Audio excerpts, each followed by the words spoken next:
I'm making a wreath from the few items I found in the recycle bin. So I have these 2 large metallic sheets. I left instructions here for my awesome hubby, and he will be so nice and cut me up a bunch of strips so I can make my wreath. We have our strips of metallic material. First, I'll cut a bunch of little wire strips. I'm just laying out anywhere from 3, 4, 5, 6, so 7, about 7. Some of them will have 9.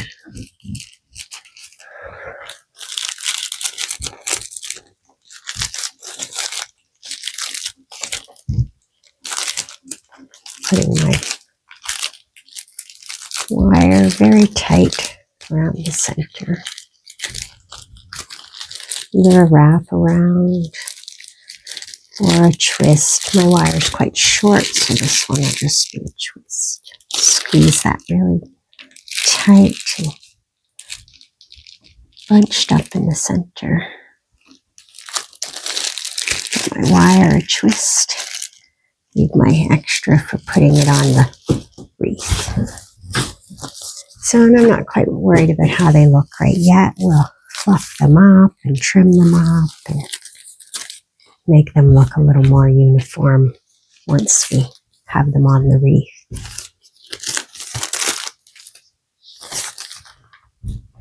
This here, I'm just gonna get all my metallic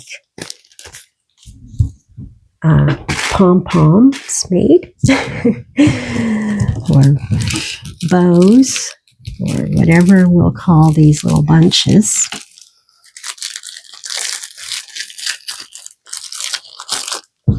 And I'll get lots of them made, and then I'll put them on the wreath and see if we need some more. This was just 1 tablecloth.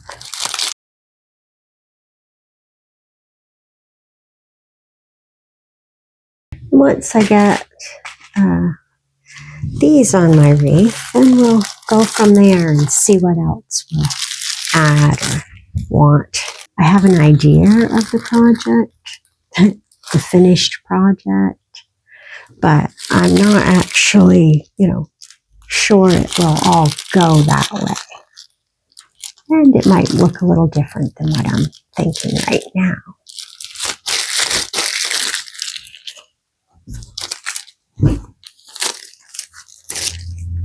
Regardless, it'll be a shiny, bright wreath for Christmas. I love all the different decorations. I like, the shiny, bright golds and silvers and reds and greens and all of that with the sparkle and the lights. And I love the rustic, just natural, not lit up or very little light, white light. I like both. So I usually end up making a little of both each year.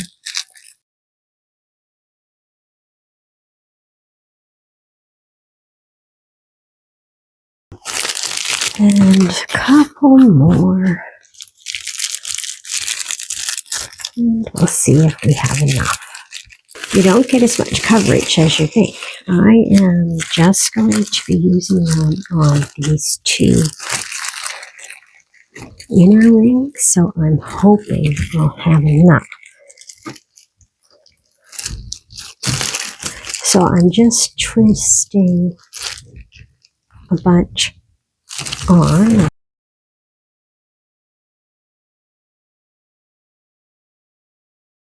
And I'm just alternating one on one, one on Next one.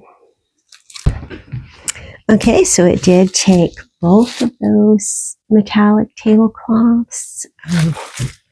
And again, I put my hubby to work and he cut up the second one into my strips.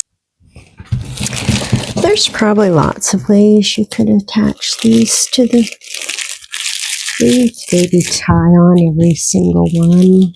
I decided to use that this way because it's the way I made a ribbon wreath in the past with strips of ribbon. I'll put a link to that in case you'd like to check it out. And so I just thought I'll go with what I know. And it's turning out all right. So, but that's the way it is with crafting, you know, try something. And if you're like me, I don't like most of the stuff I make until it's around for a while. And then I look at it for a few days and I'm like, yeah, that's not too bad. My husband gets a kick out of that. I'll ask him, so what do you think? And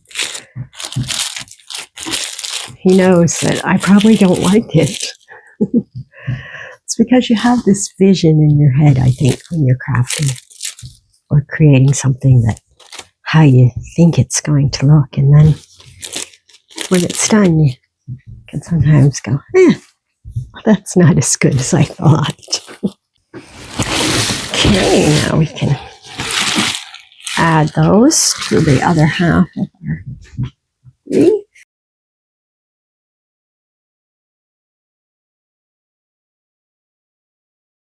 And just the last few.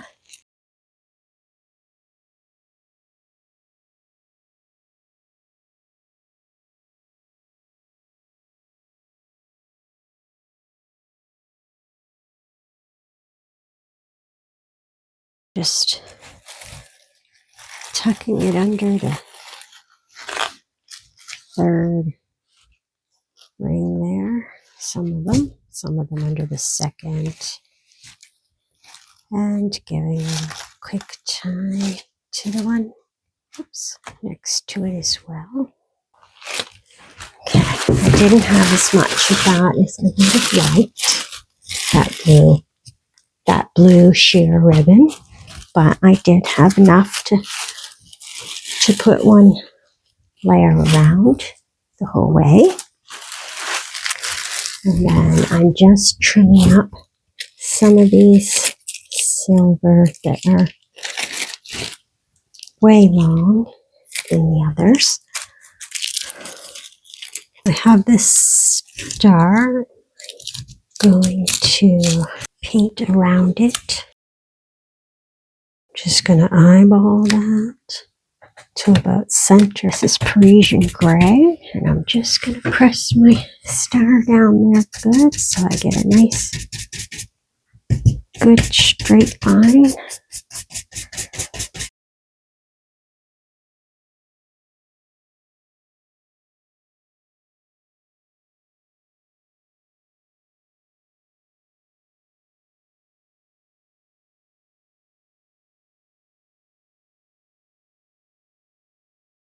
Okay, one coat on, second coat on your star. And Sean was nice enough to drill holes for my wire where I marked the X's. So we'll be all ready to add it to our wreath.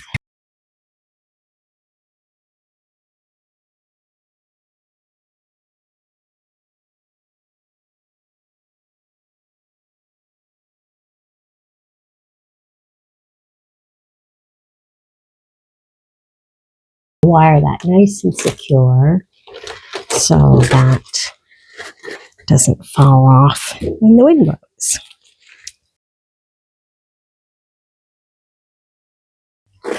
Check that out. Anyway, I'll hang that on my door and I'll take some pictures and share. And I hope you like it. Thank you for creating with me.